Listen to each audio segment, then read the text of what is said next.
Assalamualaikum warahmatullahi wabarakatuh. Sekarang kami kelompok 2 sudah berada di Malpos untuk melakukan wawancara dengan mata kuliah penyuntingan. Halo. Apa yang dimasukkan itu setiap berita itu dia minimal tuh dia harus memenuhi unsur 5W sesuai. Nah, itu dia harus lengkap di berita itu harus ada misalnya 5W sesuai, misalnya DP berita apa kemudian misalnya apa beritanya, oh berita hari ini berita misalnya sidang kasus sidang kasus AGK misalnya mantan gubernur, beritanya itu. Jadi apanya itu berita apa ini, berita itu beritanya soal sidang, kemudian proses di persidangannya tuh apa saja. Kemudian jadi misalnya ketika 5W 1H harus wajib ada di berita itu seperti apa, kapan kejadiannya, melibatkan siapa saja, tokoh-tokoh siapa saja, atau unsur apa saja yang diberikan dalam berita itu, bagaimana itu prosesnya dan seterusnya. Nah, unsur 5W setelah itu dia masuk di dalam berita itu. Kemudian setelah 5W setelah itu masuk, redaktur juga akan melihat misalnya ini dari penyuntingan ya, penggunaan kata-kata, misalnya kata ini dia sesuai kata rada atau dia nyambung kata rada, misalnya dari paragraf satu ke paragraf yang lain dia nyambung kata rada. Kalau dia tidak nyambung, nanti redaktur akan memimpin dia untuk buat berita itu lebih mudah dipahami, lebih enak dibaca, lebih gampang dimengerti. Nah, karena halaman koran itu dia kan terbatas, maka redaktur itu dia harus menyunting atau dia harus mengedit supaya berita yang banyak itu dia liputan masing-masing juga.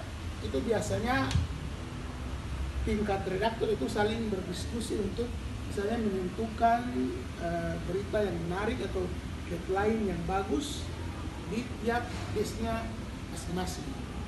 Jadi memang ada bukti masing-masing tadi untuk mendiskusikan atau misalnya redaktur sudah ada wartawan membuat berita, kemudian redakturnya memimpin berita sesuai definisi kita. Gitu. Apa lagi? Aplikasi yang digunakan dalam alat atau aplikasi apa yang Bapak gunakan untuk berita? Oh, tadi saya lupa. Sejak masing-masing juga itu biasanya tingkat redaktur itu saling berdiskusi untuk misalnya menentukan berita yang menarik atau headline yang bagus di tiap case-nya masing-masing. Jadi memang ada bukti sekali tadi mendiskusikan atau misalnya redaktur dari wartawan membuat berita, kemudian redakturnya memimpin berita sesuai definisi kita. Apa lagi? Aplikasi yang digunakan dalam alat atau aplikasi apa yang Bapak gunakan untuk berita? Oh, tadi saya lupa. Dia DPR. Itu alat-alat bagaimana? Kalau motor baik berita apa tuh biasa pakai what biasa.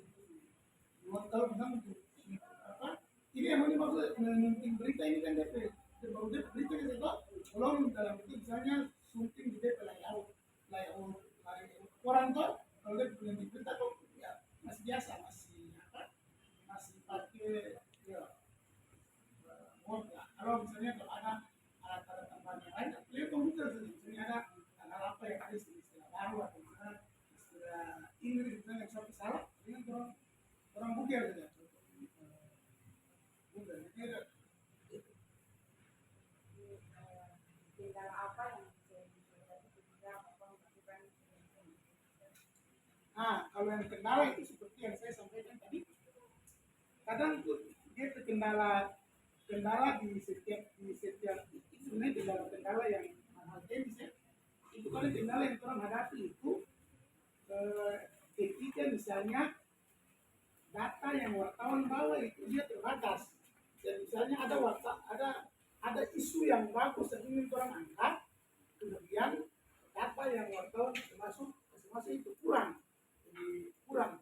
Nah itu tuh kadang bisa orang memimpin berita itu apa? Dia jadi kendala tersendiri lah.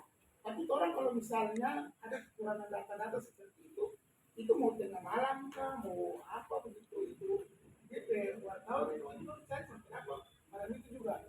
Pokoknya kalau misalnya dia sumber selalu ke mana itu terurusan. Nah telepon orang yang cari, pokoknya yang cari bagaimana sampai data yang wajib data itu dia harus ada.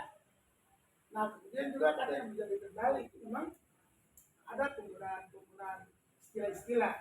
Kadang istilah misalnya kadang mungkin wartawan juga dia berburu waktu, kadang ada istilah yang dia salah tulis misalnya, atau misalnya kadang juga ada sumber yang salah menyebut istilah, baik misalnya ada istilah-istilah lokal atau misalnya ada istilah-istilah Inggris, ada misalnya sumber juga salah menyebut dan wartawan dalam verifikasi kemudian dia langsung tulis. Nah biasa di saat orang menyunting itu ada istilah atau ada kata yang orang anggap itu dia secara umum itu tuh ada verifikasi untuk wartawan ini maksudnya apa. Kalau misalnya selain itu tanya ke wartawan ulang, orang juga akan saya bilang mungkin verifikasi ini cek lagi di Google apa itu istilah itu apa benar atau terus nanti dan semua karena dia salah cuma tetap verifikasi jadi kenalan itu sih berarti pada dia istilah atau data-data yang kurang benar. Tapi kalau saya bisa mungkin untuk kendala itu harus dia terselesaikan kan tidak bisa karena ketika besok berita dia terbit kan pembaca itu publik itu akan terada publik itu kalau ada istilah misalnya mau mengelir ketika ada kesalahan di media karena itu media itu dia orang-orang itu mungkin sebagai manusia orang-orangnya itu kadang keliru, kadang jelas, kadang salah tapi sebagai produk jurnalisme itu wajib benar tak boleh salah. Kalau misalnya orang misalnya orang itu benar itu sebagai manusia walaupun salah tapi sebagai produk jurnalisme itu tak boleh salah wajib pokoknya dia harus benar tidak akurasi tidak benar itu wajib begitu. Apa lagi? Itu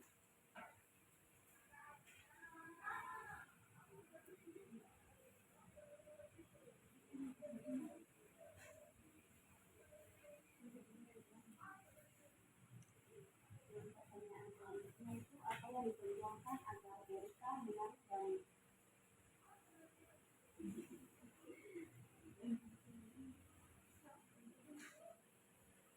apa yang diperjuangkan agar berita menarik. Kalau berita itu dia menarik. Kalau ini sebenarnya umum sih dalam jurnalistik itu ada beberapa unsur yang menyebabkan berita itu dia bernilai tinggi dan rendah. Jadi itu dia ada ukuran misalnya kita ini menarik, berita menarik, berita sedang atau berita kurang menarik itu kita biasa saja. Berita itu kalau misalnya dia menarik, ketika dalam berita itu dalam sebuah berita itu ada mengandung unsur apa istilahnya unsur dampak. Ada di berita unsur menarik itu dalam berita ada unsur dampak, ada unsur konflik, ada unsur keterlibatan tokoh, ada beberapa unsur lah. Saya jelaskan ini. Kalau unsur dampak itu begini. Misalnya ada ini ya, contoh singkat begini. Sekarang ini kan ada gunung meletus di Ibu, no? Ada gunung meletus di Ibu tuh. Gunung meletus itu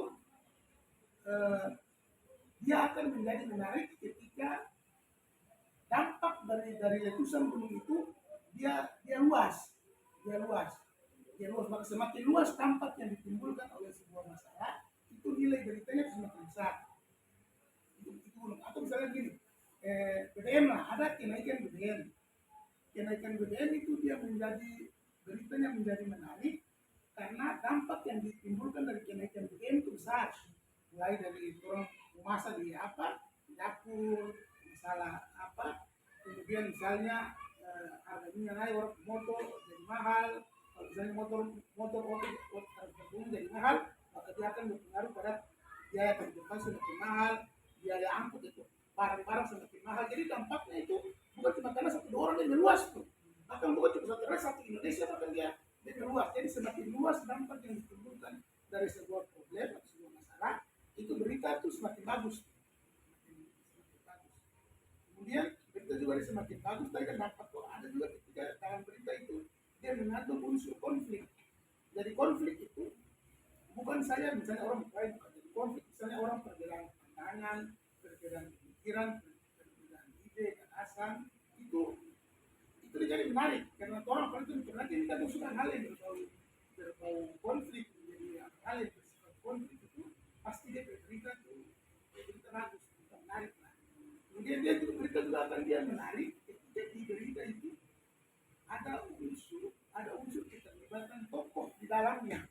Tokoh tuh kayak ini misalnya, saat ini misalnya kasus mantan gubernur ABK itu kasus kemarin itu kalau misalnya hanya misalnya katakanlah kepala dinas itu atau di bawahnya saja yang terkena OTT, itu orang akan anggap biasa-biasa saja.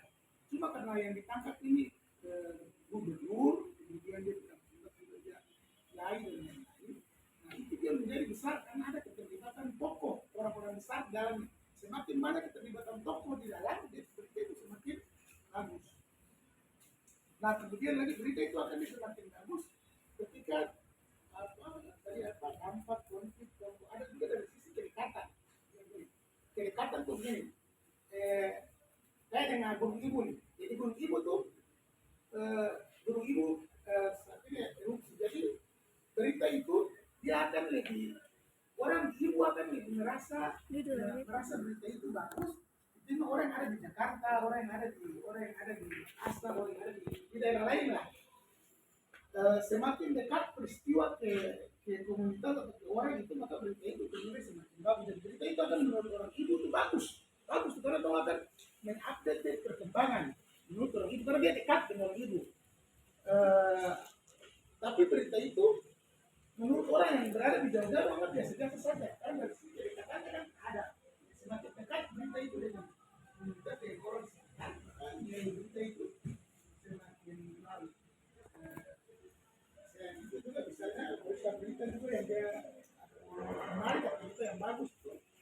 Ketika berita itu juga dia mengandung misalnya hal yang human interest itu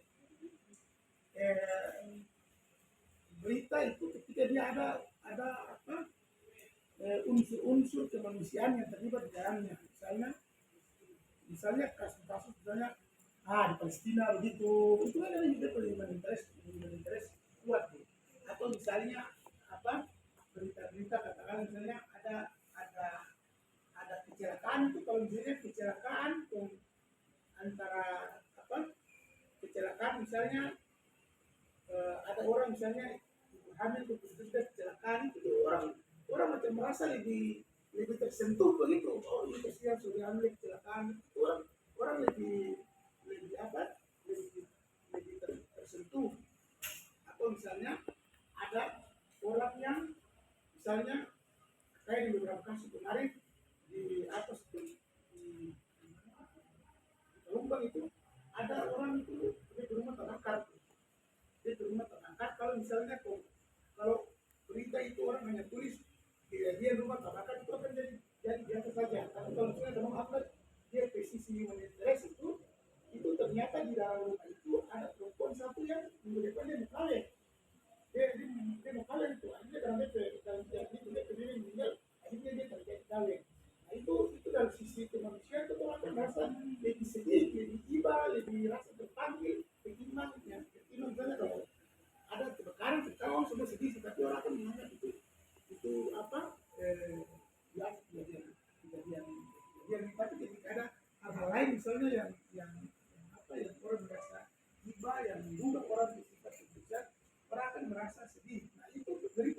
dia menjadi menarik, berita kan menjadi menarik. Nah, sebenarnya ada lagi beberapa unsur lain lagi yang menyebabkan berita itu yang disebut misalnya tidak dalam berita itu ada unsur misalnya keunikan, keanehan dan lain-lain. Misalkan kalau keunikan, keanehan itu misalnya macam ada apa hal yang unik, misalnya ada kelapa yang berjabat tiga itu hal yang unik tuh yang aneh atau misalnya apa orang melahirkan kembar 4, kembar 5 itu kan unik itu juga begitu ada yang menjadi panas, menjadi menarik lah. Saya kira itu dia yang besar itu kalau ketika orang ini menentukan berita mana yang bagus itu dia unsur-unsurnya tadi ya unsur itu bagus dan kita menilai tinggi dan biasa saja. Nah itu ada lagi.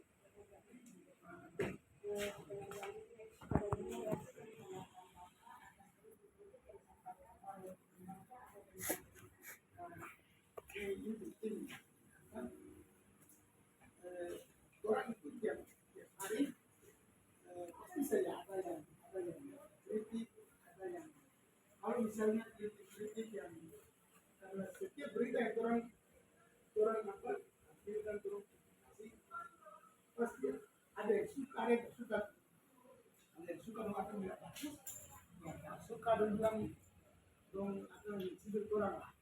Nah kalau misalnya kalau orang kan itu pasti akan melihat misalnya ini tak suka karena berita itu cenderung begini, ini suka karena berita cenderung begini. Jadi kita bisa melihat kalau misalnya ada orang yang memberikan suka misalnya yang disebut ada orang pemberitaan itu orang akan mengatur terima tuh terima atau apresiasi dan itu juga bagian dari apa bagian orang terhadap orang kan media itu tiap hari terbit pasti dalam pendidikan itu mungkin ada sebuah yang orang suka orang prima suka ada dan bersuatu seperti setiap orang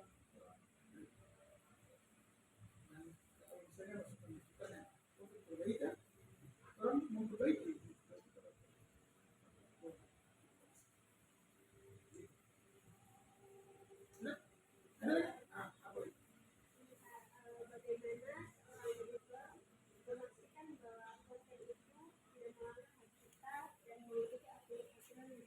Nah, itu apa di dalam pemberitaan dalam jurnalisme itu atau dalam produk jurnalisme berita itu ada kode etik jurnalis.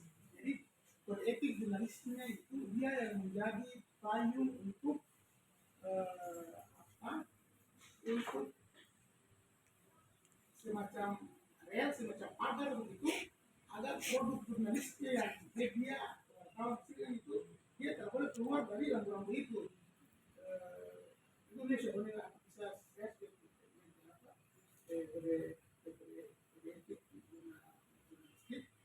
nah karena itu untuk memastikan semua berita dia tidak boleh ada masalah itu berita itu yang pertama itu dia wajib terkonfirmasi. Jadi ketika siapa saja yang namanya disebutkan dalam berita itu orang-orang itu wajib hukumnya dikonfirmasi. Kita boleh tidak. Jadi siapa saja misalnya ada berita A, si A ini disebut nama si B. Wajib kita si B yang si A bilang kalau begini betul atau tidak ada. Kalau belum saya bilang betul.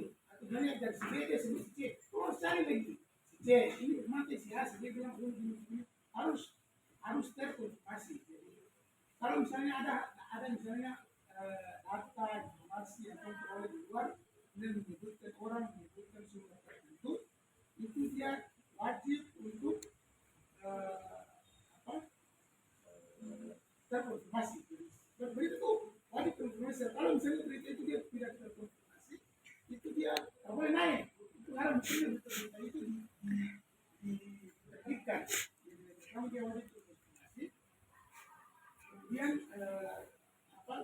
tidak boleh melanggar atau misalnya rambu-rambu yang sudah ada di kode etik jurnalisme. Jadi kode etik jurnalisme itu dia menjadi panduan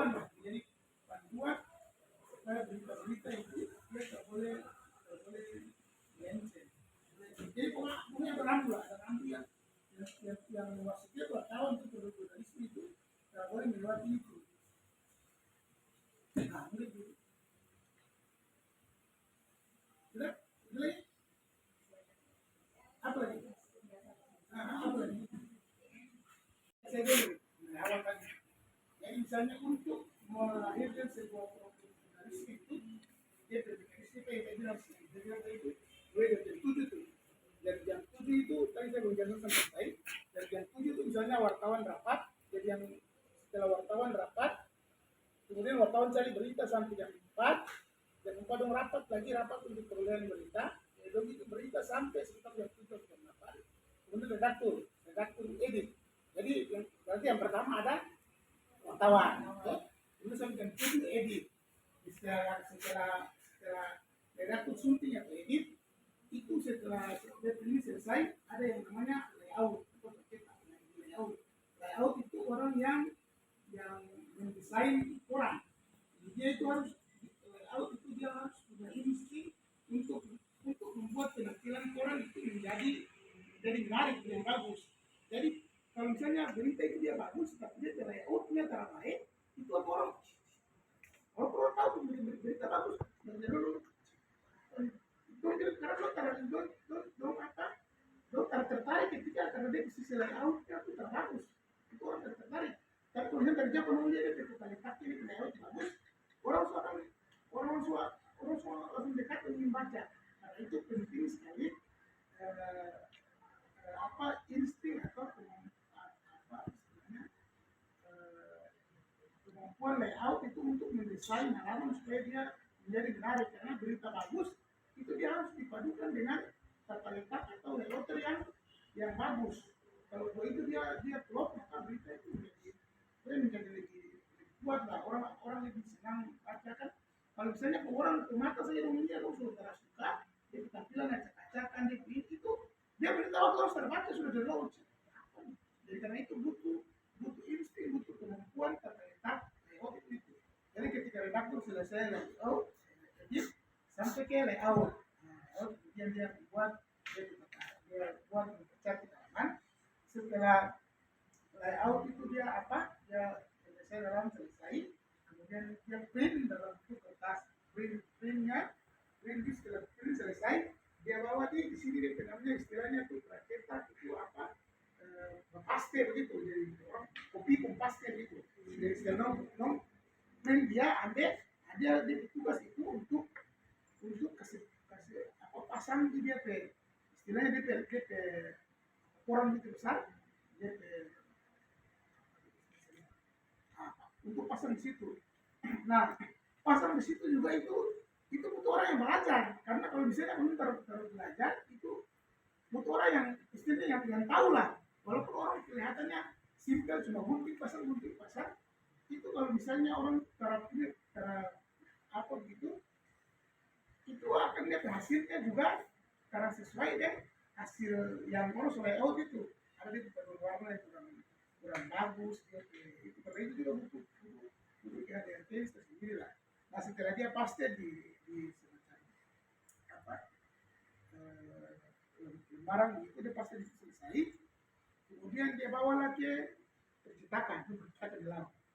Nah dari situ kemudian dicetak, baru hadirlah koran, artikel yang terbuat di dalam koran.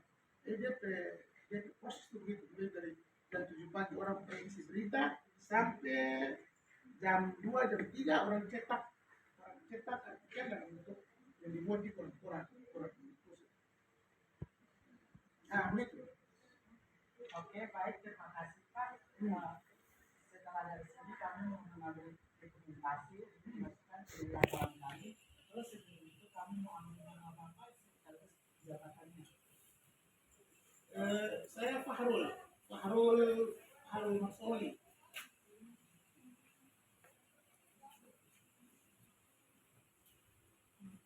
Saya kebetulan hari-hari di sini sebagai pimpinan redaksi.